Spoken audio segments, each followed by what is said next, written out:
नमस्कार दोस्तों। दिशा ईराइस के ऑनलाइन प्लेटफॉर्म पे आपका स्वागत है।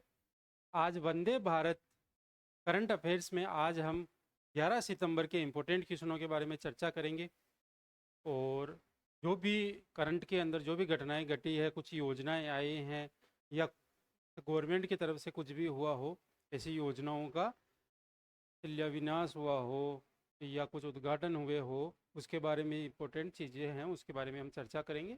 और आज की क्लास में हम कुछ क्वेश्चन का भी आपसे पूछेंगे जिसका आप कमेंट में आंसर दे सकते हो। और बिल्कुल पिछली क्लासों में हम कंटिन्यू आपसे क्वेश्चन पूछते भी आ रहे हैं, उन क्वेश्चनों में आप उसका आंसर भी दे रहे हो। कुछ बच्चे आंसर दे रहे हैं, उनको बहुत बहुत धन्यवाद और अच्छा आंसर दे रहे हैं। जो आंसर नहीं दे रहे हैं उनसे मैं ये कहना चाहूँगा कि आप भी कमेंट करके आंसर दीजिए।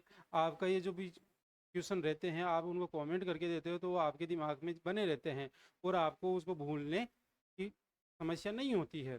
तो मैं आपसे यही आशा करता हूँ कि आप जो क्वेश्चन पूछे गए हैं उनका आंसर दोगे और साथ ही में इस क्लास को ज़्यादा से ज़्यादा शेयर करोगे, वीडियो को लाइक करोगे। वीडियो को ज़रूर लाइक करना है, जितने भी बच्चे देख रहे हो वीडियो को ज़रूर लाइक करें और अपने स्टेटस पर और ज़्यादा से ज़्यादा अपने दोस्तों के साथ शेयर करें। तो आज की क्लास वंदे भारत की करंट अफेयर्स में आपका के सामने पहला क्वेश्चन लेके आ रहा हूँ। यह रहा आपके सामने पहला क्वेश्चन। पहला क्वेश्चन क्या कह रहा है? पहला क्वेश्चन कह रहा है, हाल ही में किस राज्य के प्रसिद्ध सलेम साबूदाना को जीआई टैग मिला है? जीआई टैग मिला है। भौगोलिक प्रकृति की बात कर रहे हैं, ये कि टैग मिला है। तो किसकी बात कर रहे हैं? साबूदाने की बात कर रहे हैं। सलेम, सलेम क्या है भाई? देखिए, एक मिनट।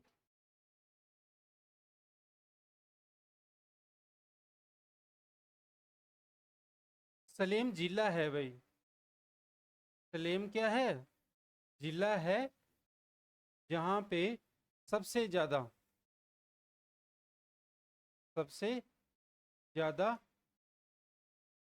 साबूदाना उत्पादन होता है। सबसे ज्यादा साबूदाना उत्पादन होता है। तो ये किस राज्य का है? बिल्कुल बताइए आप, किस राज्य का है ये? तमिलनाडु का है भाई। कहाँ का है? तमिलनाडु का है। तमिलनाडु के अंदर जिला है सलेम जिला, जिसके नाम से जाना जाता है सलेम साबूदाना। उसको भारत में जीआई टैग मिला है, जो प्रसिद्ध है। इसको टैग लग गया है, ये ज्यादा से ज्यादा फेमस है ये, तो इसके लिए इसको जी टैग मिला है, जीआई टैग मिला है। अब बात करते हैं सलेम जिले की। बात करते हैं सलेम जिले में लगभग भारत का 80%, भारत का 80%, मैं लिख देता हूं, भारत का 80% साबूदाना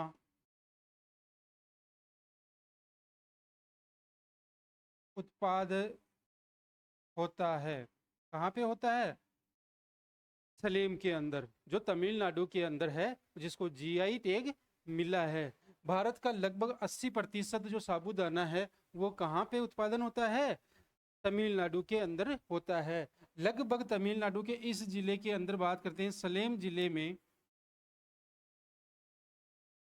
में लगभग 35,000 हेक्टेयर भूमि पर क्या होता है? साबूदाना की कृषि होती है, इनकी पैदावार होती है। इसलिए ये भारत में फेमस है सारी चीजें। तो इसको क्या मिला है? जीआई टैग मिला है भाई, जीआई टैग। और कहाँ पे है ये? तमिलनाडु में। कहाँ पे है? तमिलनाडु के अंदर की बात ये कर रहे हैं। तो ये आज का सवाल था, अच्छा सवाल था, जीआई टैग से संबंधित था। आज का दूसरे सवाल की ओर अपन बढ़ते हैं। आज का दूसरा सवाल क्या कह रहा है?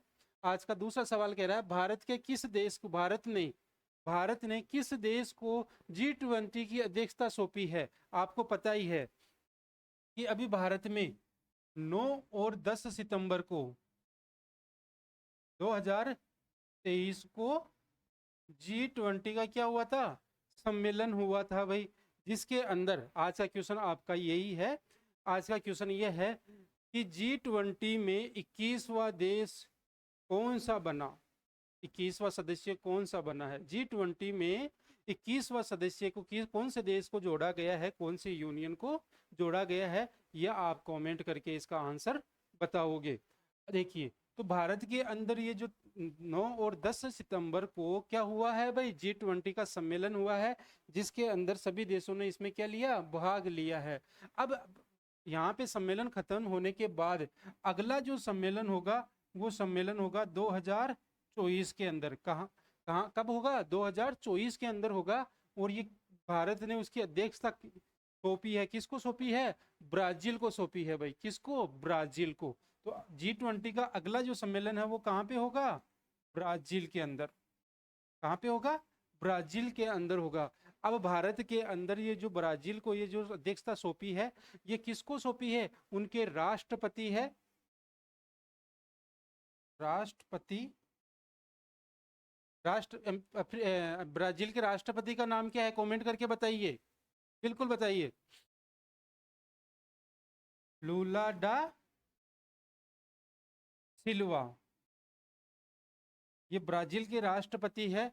और इनको भारत ने G20 की अगली अध्यक्षता सौंपी है, अगले सम्मेलन होने के लिए इसकी क्या सौंपी है, अध्यक्षता सौंपी है इसकी। अब देखिए भाई, बात करते हैं कि ये जो G20 है, ये G20 की स्थापना कब हुई, कोई बता सकता है, कमेंट करके बिल्कुल बताइए जी।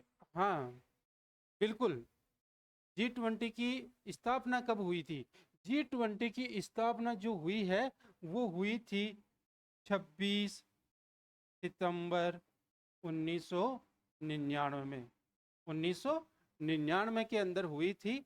और देखिए इसका जो पहला सम्मेलन हुआ था, पहला सम्मेलन 2008 के अंदर हुआ था, पहला सम्मेलन की बात करता हूं, और ये हुआ था अमेरिका के अंदर, अमेरिका के अंदर हुआ था, वाशिंगटन के अंदर हुआ था, अमेरिका के शहर वाशिंगटन, वहां पे इसका पहला सम्मेलन हुआ था, ठीक है। और 2023 का जो सम्मेलन है वो भारत के अंदर हुआ था। 2024 का सम्मेलन कहाँ पे होगा, ब्राजील में होगा। और 2025 के सम्मेलन की बात करते हैं अपन, 2025 का जो सम्मेलन होगा वो कहाँ पे होगा, अफ्रीका के अंदर होगा भाई, कहाँ पे होगा, अफ्रीका के अंदर होगा। अब बात करते हैं कि भाई इस G20 सम्मेलन के अंदर, सम्मेलन तो हो रहा है लेकिन इसमें किस बात की चर्चा होती है, सम्मेलन में होता क्या है। तो सम्मेलन में क्या होता है कि अंतरराष्ट्रीय, मैं यहां लिख रहा हूं, अंतरराष्ट्रीय वित्तीय स्थिति को देखने के लिए कि वित्तीय स्थिरता बनी रहे, वित्तीय स्थिरता व सतत आर्थिक जो मुद्दे हैं इन पे ये चर्चा की जाती है। ये बात आई है यहाँ पे G20 के सम्मेलन के अंदर क्या होता है।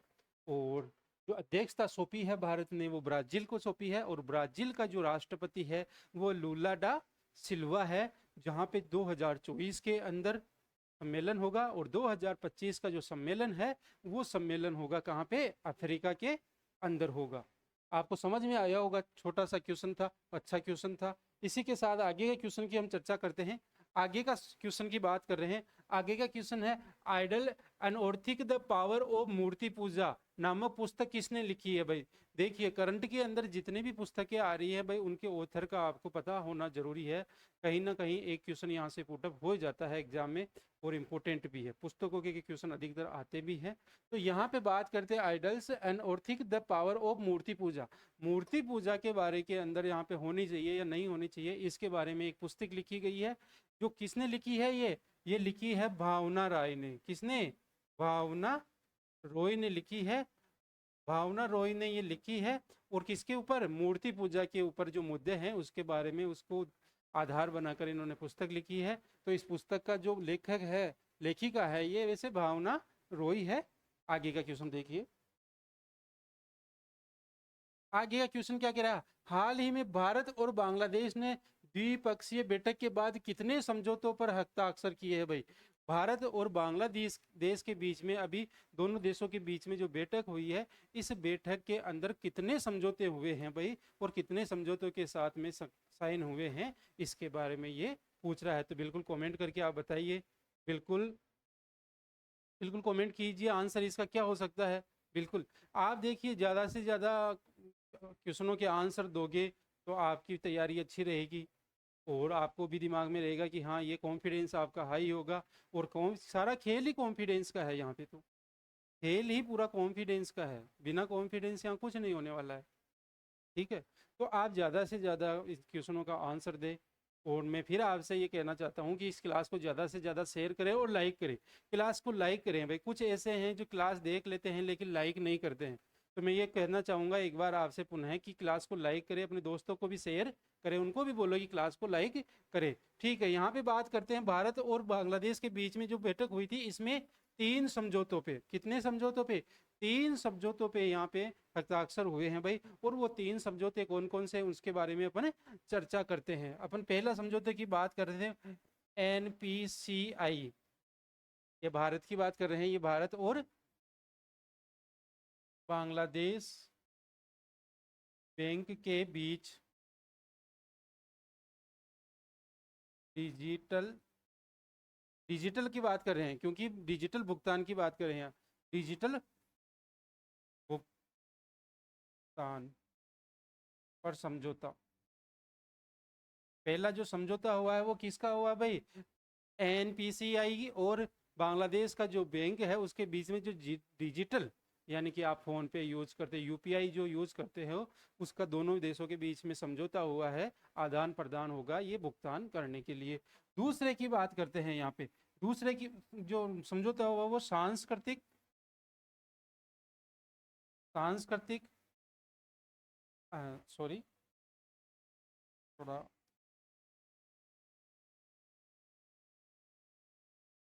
सांस्कृतिक आदान प्रदान, आदान प्रदान कार्यक्रम पर, यानी दोनों देश मिलकर सांस्कृतिक जो वेशभूषा अपने जो कार्यक्रम होते हैं उनको बढ़ावा देंगे, इस बारे में ये चर्चा हुई थी। तो यह साइन हुए थे इस पे। और चौथी है कृषि, तीसरा है कृषि अनुसंधान, कृषि अनुसंधान में सहयोग की बात की है, एक दूसरे से सहयोग पर। तो भारत और बांग्लादेश के बीच में जो बैठक हुई थी, उस बैठक में 3 समझौते हुए हैं। और वो समझौते कौन कौन से हैं? पहला समझौता है डिजिटल भुगतान पर, यानी UPI पे पेमेंट का ट्रांसफर करने को लेकर बात हुई है। दूसरा सांस्कृतिक आदान प्रदान कार्यक्रमों का आदान प्रदान करने के बारे में यहाँ पे चर्चा की गई है, उनके बीच में समझौता हुआ है। और तीसरा और आखिरी जो समझौता हुआ है वो हुआ कृषि अनुसंधान में सहयोग को लेकर, एक दूसरे का सहयोग करेंगे कृषि क्षेत्र के अंदर। ये आपका क्वेश्चन था, बांग्लादेश और भारत के बीच में जो समझौता हुआ था। आगे का क्वेश्चन हम देखते हैं। आगे का क्वेश्चन है, हाल ही में किस राज्य ने ट्रांसजेंडर समुदाय के लिए पेंशन और OBC दर्जे की मंजूरी, OBC का दर्जे का क्या दिया है? मंजूरी दी है भाई। देखिए, अब ट्रांसजेंडर की बात करते हैं तो तीसरे, आपको पता ही है, जो तीसरा लिंग है उसके बारे में ये चर्चा कर रहे हैं। अब तो गवर्नमेंट भी उनको बहुत सी सुविधाएं दे रहा है, चुनाव लड़ने की बात कर रहा है, बहुत से उनको अधिकार दिया जा रहा है। उसी क्रम में हाल ही में किस राज्य ने समुदाय के लिए पेंशन, उनको पेंशन देने के लिए भी क्या किया गया है? व्यवस्था की गई है। और उसको किसमें? OBC के अंदर, OBC के अंदर उनको दर्जा देने की बात की गई है भारत के अंदर। यह राज्य कौन सा है भाई? यह है झारखंड। कौन सा है? झारखंड है भाई। झारखंड राज्य ने ट्रांसजेंडर समुदाय को पेंशन और उनको OBC के अंदर दर्जा देने की बात की है। तो देखिए, यहाँ पे मैं बात करना चाहता हूँ, झारखंड का जो CM है, कौन है भाई? झारखंड के CM ने ये घोषणा की है, और ये हेमंत, क्या नाम है? हेमंत सोरेन,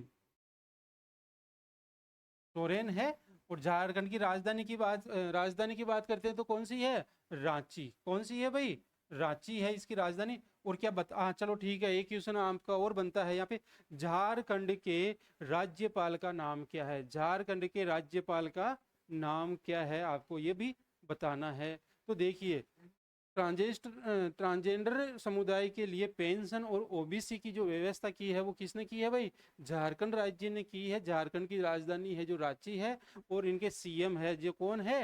हेमंत सोरेन है। इन्होंने क्या किया है भाई? ये घोषणा की है ट्रांसजेंडर समुदाय के लिए पेंशन और OBC के अंदर इनको दर्जा देने के लिए। आज का क्वेश्चन, आगे का क्वेश्चन देखिए।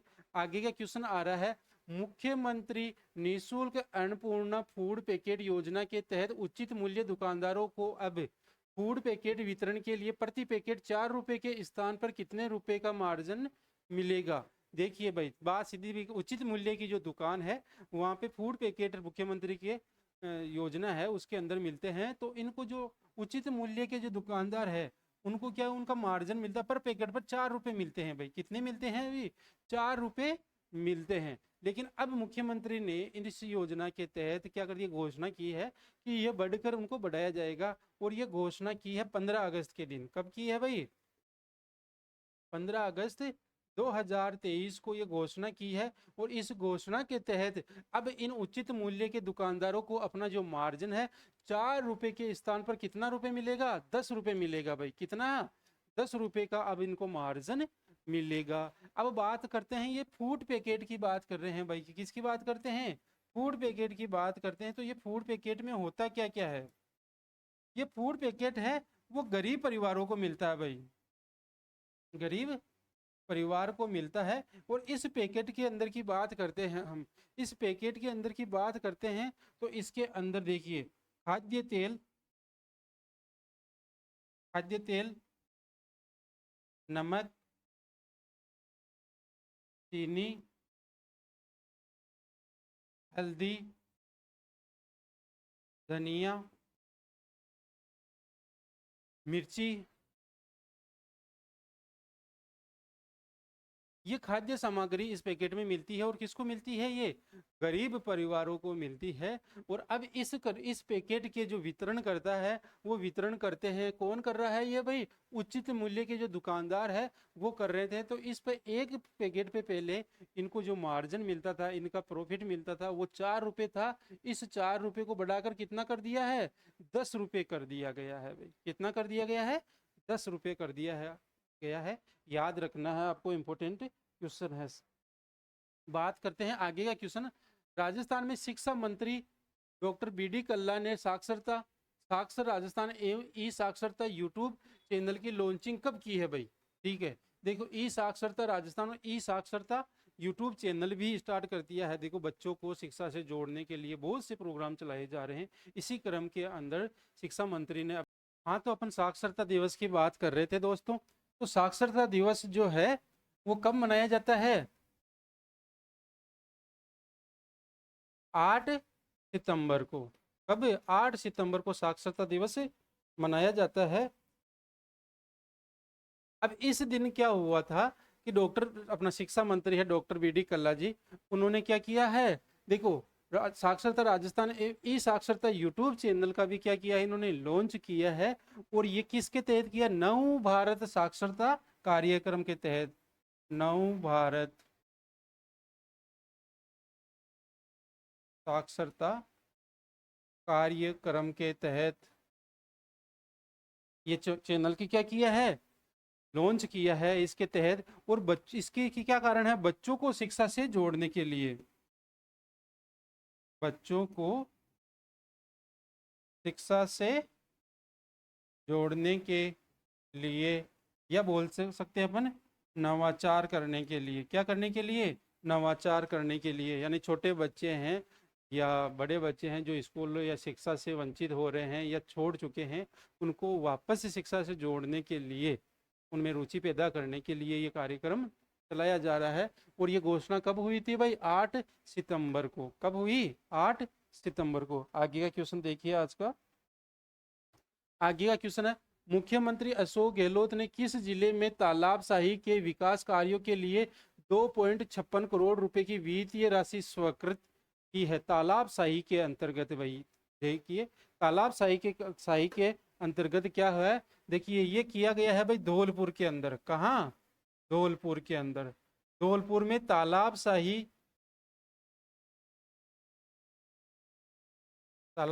में 2.56, कितने भाई? 2.56 करोड़ रुपए की राशि स्वीकृत की है। जिसके तहत अब यहाँ पे, कहाँ पे? धौलपुर के अंदर क्या होगा भाई? तालाबशाही के 3 चौक का विकास होगा। साथ में गेस्ट हाउस का विकास होगा। और साथ में ही यहाँ पे गेस्ट हाउस के साथ में ही इससे लैंडस्केपिंग है भाई, लैंडस्केप और साथ में इलेक्ट्रिक के जितने भी अगर वहाँ पे के कार्य बचे हुए हैं वो क्या होंगे यहाँ पे, कब कंप्लीट होंगे।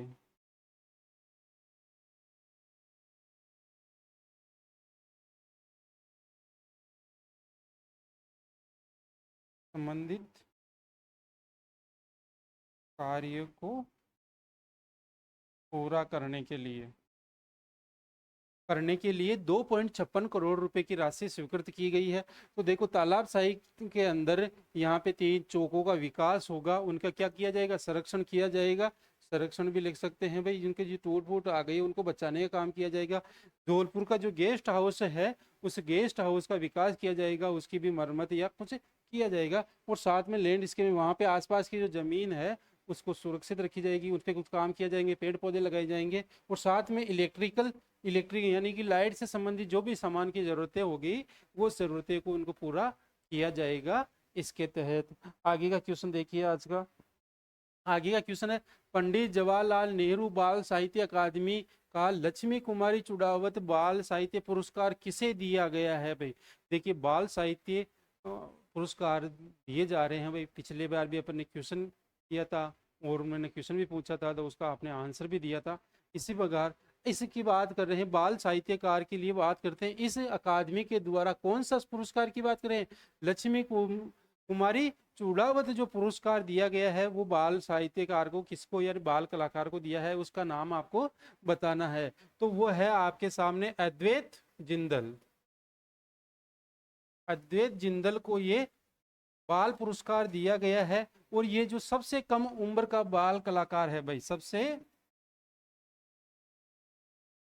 कम उम्र का बाल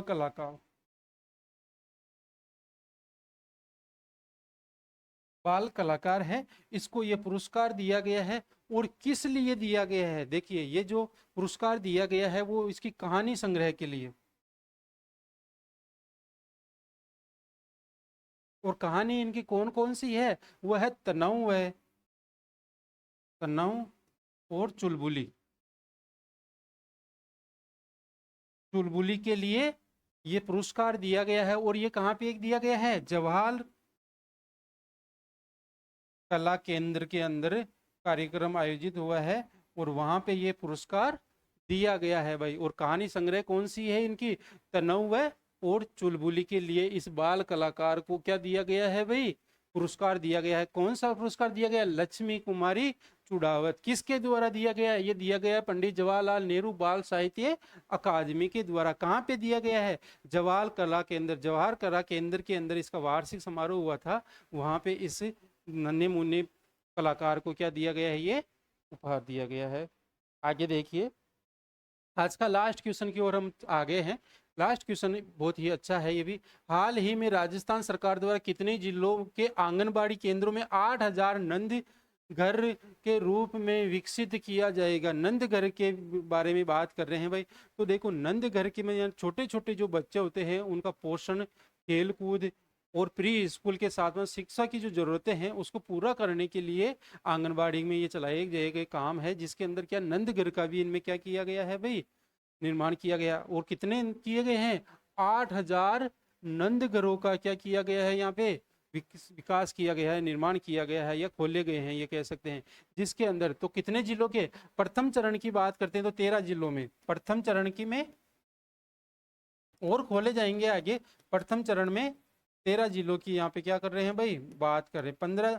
13 जिलों के अंदर ये बात कर रहे हैं, जिसके अंदर छोटे बच्चों को, इनको छोटे बच्चों के पोषण व प्री स्कूल, खेल कूद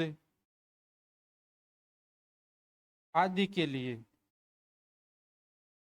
नंदघर का क्या किया गया है, विकसित किए गए हैं भाई। और ये बात किसने बताई है, ये बात बताई गई है, ये जो काम हो रहा है और ये जो सामाजिक न्याय सामा, सामाजिक न्याय और अधिकारिता विभाग द्वारा तो आपको यहाँ पे एक सवाल और बताना है, सामाजिक न्याय और अधिकारिता विभाग का जो मंत्री है, अपने राजस्थान का मंत्री है, उसका नाम क्या है? उस मंत्री का नाम आपको बताना है। इस विभाग द्वारा और साथ में एक फाउंडेशन है भाई, इन दोनों ने मिलकर नंद घरों का क्या किया है भाई? विकास किया है। विकास नहीं कह सकते हैं, इनका उद्घाटन किया है या निर्माण किया है, और वो है अनिल अग्रवाल फाउंडेशन। अनिल अग्रवाल